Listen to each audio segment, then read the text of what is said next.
Welcome back, ladies and gentlemen. I'm Marcus Aurelius, and this is Dominions 4, The Thrones of Ascension, Death March of the Penguins. I hope you all are having a wonderful day. It is a beautiful day here, and because of the heat, I have foregone my tea and instead am drinking Bundaberg Australian ginger ale, which those of you familiar with my channel will know I like quite a bit, though I still haven't received any sponsorship checks. Maybe one day. But we are late summer in the year 4 of the Ascension Wars. Now summer means that my 3 cold dominion has been reduced to 2 cold, which in general weakens all of my troops by 1. Yet another reason for me not to want to claim the Throne of the Sun, which will reduce it by a further 1. Soup has cast Dark Knowledge and has found nothing. We are casting many Corrupted Ledan. We have a Sleeper to lead them, Corrupted Flying Ledan, and since I have not yet researched Corrupted Red Throwers, I have simply possessed Red Throwers. Dre2Dee2 was the victim of an assassination attempt. Let's see how that goes. I'm pretty sure in Dre2Dee2. I don't think he's going to have much of a problem. No, he really didn't at all. That was a bad assassination attempt, Abysian. Come on. Is also attacking Dre2Dee2 in Kunaral. Looks like everyone wants a piece of Dre2Dee2 today. We have a number of crocodiles, some lizards, some Enkidu, led by a Gala. They really like their Galas, the AI. That needs to be fixed, because Galas aren't really intended for much. And here comes Dre2. A little too late for the party. And he's standing behind our light infantry. Hey, that's okay, whatever. Well, at least he got a crocodile. Another one. So it was worth it, you know, him coming out, getting his armor on, all that. Abysian is now attacking us. Now, Dre2Dee2, or I should just say our bear leader thugs in general, aren't going to do as well against Abysian as against because Abysian has the heat aura, which obviously against a creature who likes cold is a bad thing, but also it fatigues you. So you'll notice during this battle that Dre2Dee2 gets a little fatigued, and that is not a good thing. Because as soon as your fatigue gets high, you're easier to hit, and also once your fatigue gets above 100, you're paralyzed. So already you can see his bodyguard is taking it pretty hard, and for a moment I was worried about my friend Dre2, but he does have regeneration, and that Vine Shield is doing its job as well. So you'll see, now that they're running away, but if you look at Dre2, he is up to 110 fatigue. So he's basically immobile right now. He cannot move. Had they not routed when they did, they may have been able to kill him. And again, even with reinvigoration, and that is because their heat aura, which it doesn't say boldly here that it tires out creatures, but it does. But we were able to win. And now that Dre2 has his wind back, he's chasing the Abyssians. And he is more than a match for them one-on-one. Let's see if we can't. There he is. So he's pretty much a beast. And unlike my other Ledan, he can actually move relatively quickly when he's not being hampered by a line of archers. So it looks like we are attacking in Debrithia. Ah yes, Ragnar, attacking the castle. There are a lot of fiery Abyssian troops here. And they are employing fireballs now, I think, for the first time. Before it was just fireflies, so now my troops have yet another thing to fear. But we have icy javelins of death. We're doing a little bit of everything. We have panic, numbness, desiccation. Now that they're on their lightning bolt here, Kinja.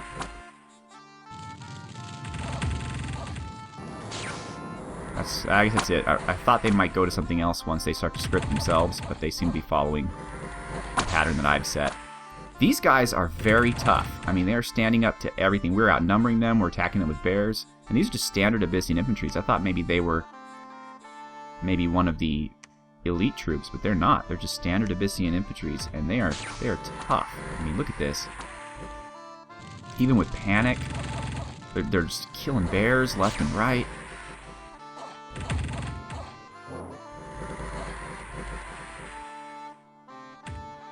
I mean, we got the better of them, but it was not a sure thing. Here are all my leaders. Oh, Phantasmal Warriors. Fun. Is this... Who is this? Oh, that's just plain old Ledan Defender. Neat. This must be someone. Is this Ragnar? All by himself? Oh, Ragnar, come on, dude. You're the leader of the army. You need to at least stand somewhere near your bodyguard. Is that Kinja? No, that's Moonwatcher. Moonwatcher's our water mage. Then we have... Oh, it's Kinja. He's our Icebone. So that's why he has mist form. Ooh, charged body. Neat. Okay. So, Debrithia, at least we're managing to destroy the gate, thanks largely to the, I believe, wall shaker that I gave my nature mage, who escapes me right now. Who would that be? Oh yeah, JC Destroyer. So he has that, but still, we're in bad shape. We are surrounded by enemies, and we are not as large in troop number as we used to be. So, let me introduce you to Brand the Builder. He's just a researcher. I didn't have that much money, but my research is becoming really slow and agonizing and painful, so I'm trying to get more researchers to improve that. Puffinatus, I think I have already introduced to you, but if not, here's Puffinatus. He's our new wave leader who's going to be joining Princess Benedictus. Princeps Benedictus in the attack against Pelagia. Big Nasty's here. He's moving in to help with his magical abilities. Pingu is patrolling and holding out, and Tokshin, I gave him a bow and a wall shaker himself, and he will eventually have some troops to lead. I'm going to expand my blood hunting operation over to Lovendalon, since it has roughly 6,000 people, and it already has a lab. Because Unrest is getting a little high in Blackdale, which has 8,000 people, so it's hurting my income to have Unrest. And then Ionia is 5,800, and Spirewoods is 5,200.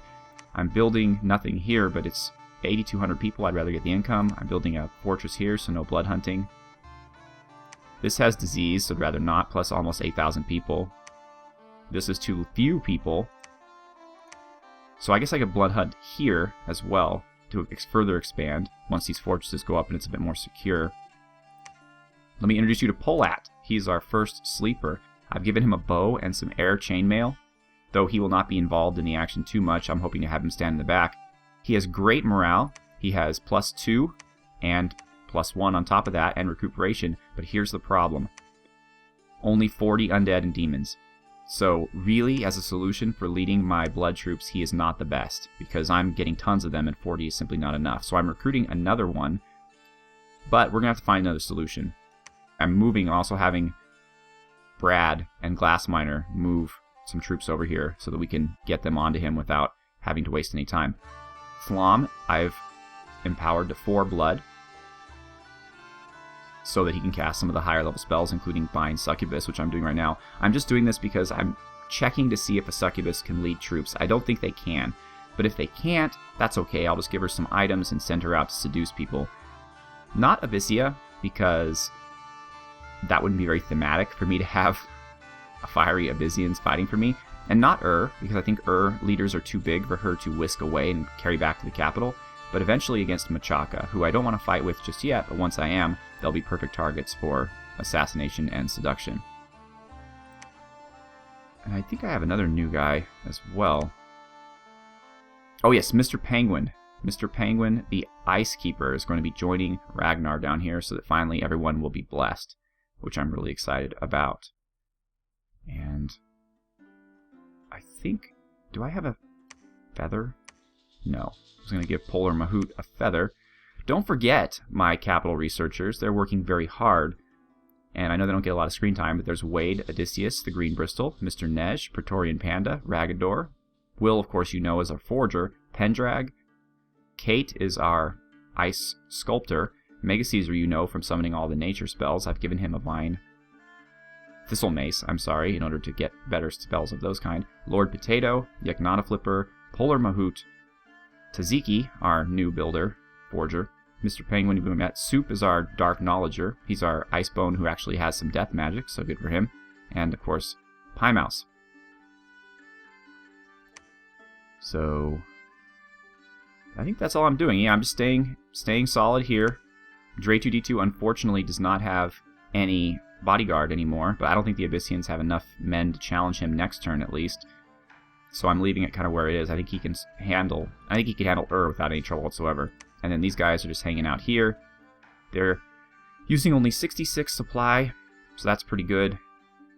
Eventually, when this fortress gets built and I'm able to move these guys out, we'll move again against Abyssian. Now this is in my dominion. I'll probably Illwinter it. And I have to get one of these guys, or at least have the fort give one of these guys the wall shaker, so I can have some success taking down this fort and eventually taking down Ur's capital. I am going to have everyone here wait one more turn. I'm getting another sea serpent, although as you can see I'm really low on most gem types. I'm just going to chill for one more turn and then we'll move out against Pelagia. I wish there was a way that I can get these bears around just in case out to the battle, but I can't just now. I'll have this guy pick them up as soon as the palisades have been built. Anything else new to show you? Oh, you know what? I never showed you the... Okay, so here are the corrupted flying Ledan. They are berserk +3, they're demons, and they fly. And they need not eat, which is awesome. I mean, let's just be honest. The way I'm playing this nation, even with 3 order and 3 growth and all the money that comes from that, I simply cannot afford national troops. They're very expensive, and I'm having a lot of trouble massing them. I'm not having any luck in finding water gems, so the national summons that require water gems are also being underutilized. You haven't seen me. I would love to have Children of the Eternal Ice everywhere, but I simply cannot afford them. So I'm really relying heavily on a blood strategy, and that's because I can mass blood very easily. Just have blood searchers in these provinces and just have them go and go and go, and all of a sudden we have tons of blood slaves. And so these blood units are going to be the mainstay of my forces, at least up and through the late, middle, or early end game, because they're the easiest and most cost-effective troops that I can mass, and they're statistically superior to the regular recruitable troops anyway. So these are the flying guys. I think you've already seen the regular corrupted Ledan with their long spears, and I have not yet received the corrupted version of the red throwers, so I'm just going with the possessed ones, but I will soon. As far as research, I'm going half construction to finish off to level 6, which is where I want for the Boots of Youth, and then I'm going blood to get some of the cool unique blood summons. I've kind of given up on conjuration and enchantment until I have enough water gems to make it worthwhile. But I will eventually, before this LP is over, show you all of the special summon units, including the Ice Mammoths, who look really, really cool, and the Guardians of the Eternal Ice, who are also very, very cool. As far as scouting, I have Revelry, just flying around here. I found Urmor, so I just want to take a look and see where everybody's at in terms of location. Alright, let's end the turn. I'm trying to keep these turns short and concise and more useful in terms of knowledge than just me kind of thinking, oh, what should I be doing right now? You know? So hopefully you find that to be a benefit. Goodness, okay. A report from Osandius. Suddenly, a small number of flame bolts appeared out of nowhere and struck the army located here. 10 units were hit and 2 units were killed. Oh boy. Hopefully it wasn't a leader, and that is not good at all. That means that Abysia is getting kind of pissy with me, or even worse, Machaka is wanting to get involved in the fight. Oh, I threw a Illwinter on Ragnar, so that if he does get attacked, at least his troops will be at their strongest. Soup has found 2 new magic sites in Azamar. Good for you, Soup. We do have a succubus. Ivanmore. More. 4 units were killed. Panatus the Fat was the victim of an assassination attempt. Oh boy. Now Panatus is not as sturdy as Dre2Dee2, so let's see how he does here. He does get 2 guardians, and he does have a bow. And 1 guardian is already fleeing, and Panatus is fleeing. Shoot. I think that means he's dead. That was pretty bad. Why did they run so quickly? If nothing else, he only had 2 guardians, so slaying both of them, and Panatus should have been fine with that. Well, Panatus the Fat, dead, unfortunately. And we gave away our longbow of accuracy to the assassin. Now that didn't make any sense to me at all. I mean, the hero should at least engage the assassin before running away. He only managed to kill one defender. That was ridiculous. I was not very pleased with how that went out. I think the game mechanics are poor there. I mean, your hero should at least get a chance to face his assassin and not just run away and die because in this situation, it would have been better if he didn't have any guardians at all, because at least then he would have stood up to the initial charge and he would have had a chance against the assassin instead of having his bodyguard cause him to flee. That was ridiculous. I'm not happy about that. Ivan Moore. Pelagia. 2 sea dogs and a couple of mermen and tridents and blah blah blah. Yeah, great. Man, that pisses me off. We didn't lose anybody, but Penotus was brave and strong, and that is just not the way he should have gone, honestly. He should not have gone running away from an assassin he could have easily taken out, especially with his longbow of accuracy. That was just poor game mechanics. Poor game mechanics were the doom of Penotus the Fat. That's the official line on that. And Abysia is attacking. I cast Winter here. Why is it? Oh, it must have not taken effect yet. Oh well, it will next turn. They're not attacking with anything I should be afraid of. And let's let my Frozen Bears take the charge. They have a lot of hit points. They're not even going to have to. Our magic spells are more than enough to send these fools scurrying. It's a testament to the low morality and character of the Abyssians that the only way they can be successful against us is through assassination. They're lower than the webs between our toes. There was a battle in Arden. Is deciding to leave Dre2Dee2 alone and has decided instead to attack my giant army. Quite clever of them, really. We have some Vine Men and some Clockwork Soldiers and another Gala. This time at least they had the good sense to bring a Gudu, and an Earth Gudu as well. Maybe he'll get off a good spell before he becomes dead. Oh, I missed you guys up here. Hello. We are cursing the desert of you. Yeah, you guys aren't going to do very well. How about the mechanical troops? There they are. Oh, there's Dre2Dee2's former bodyguard, who is now being held in place by vines. I'm glad to know that he has not perished, that he has found a home with our other army. Though I wish he would have stayed with the man whose life he was charged to protect. We cannot ask too much of our brave men in the face of danger. So 22 of their 27 were destroyed. Their leaders got away. We lost 2 fighters, a defender, and a fox, our last fox. Okay, Debrythia, cold +3. That's what I wanted, yes. Kunaral, black steel kite shield. Okay. Debrythia is still being destroyed. Okay, so let me tell you what I did here. I know that we need... See, the problem is these gentlemen here, who are great, the ice marshes, they cure disease, and that's fantastic, but they don't cure afflictions. So Sir Redwolf has been walking around with this limp for like a year now. So I'm recruiting ice woods, and another ice marsh, of course, so because these guys, they can actually cure afflictions.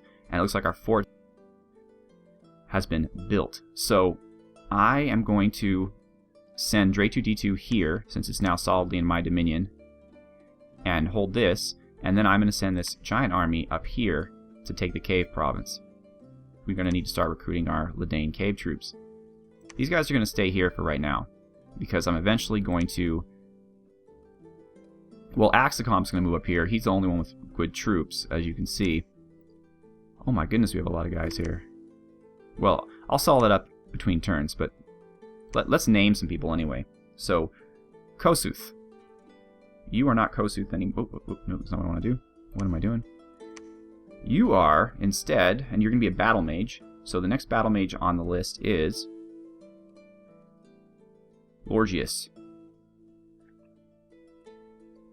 Welcome to the team, Lorgius. Now our Ice March down here, Urshanabi, is also going to be a battle mage, and he's going to be Valood. Welcome to the team, Valood.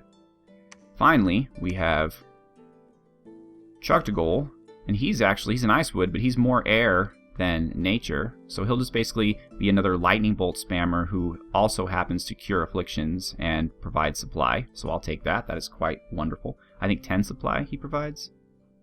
Yes, 10 for every nature path. And he will be Banshee?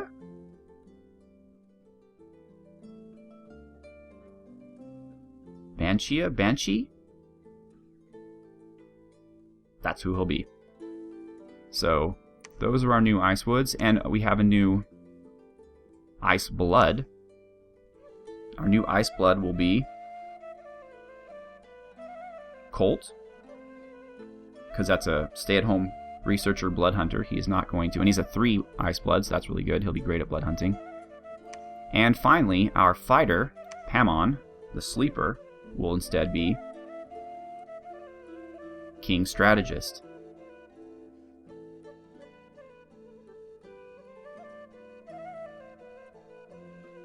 Okay.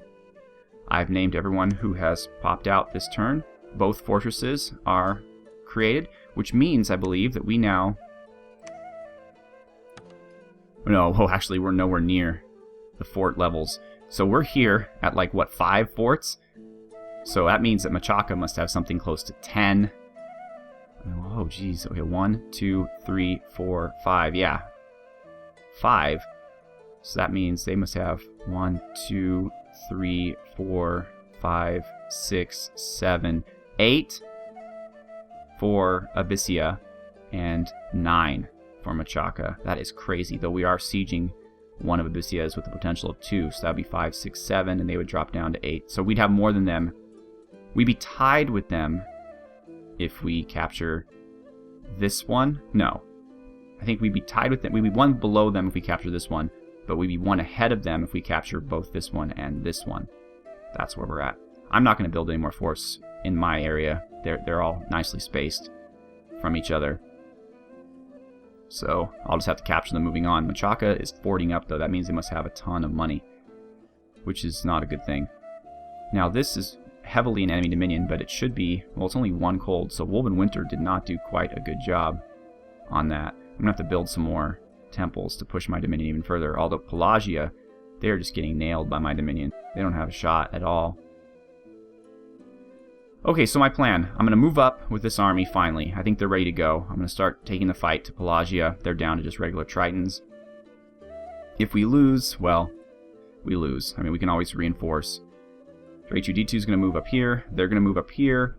Ragnar's going to keep on trucking, and we're going to try to get some assistance to him soon. Oh, we have another researcher, Pulu.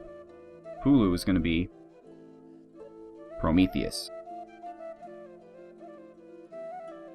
And they may see battle. Who knows? I mean, they are on the front lines. So they could, well, they could be attacked by Pelagia. That's not entirely likely, especially with Pingu there helping things out, but... And here's our blood army that I will eventually move east, and I will move against maybe this castle here. So we're going to take the fight to Abysia. That was our original strategy, and hope that Machaka just decides to leave us alone for the short term. If they do decide to attack us, then we'll go against them hard.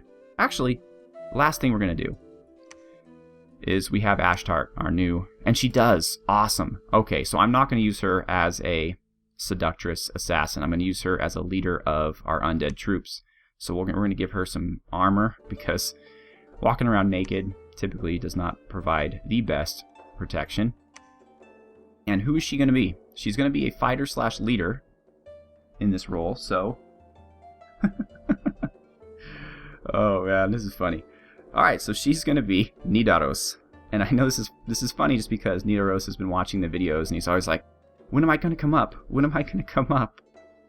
And, well, Nidaros, here you are. You are a beautiful and tantalizing succubus who will be leading our blood troops to victory against the hot-blooded Abyssians. So, thank you all so much for watching.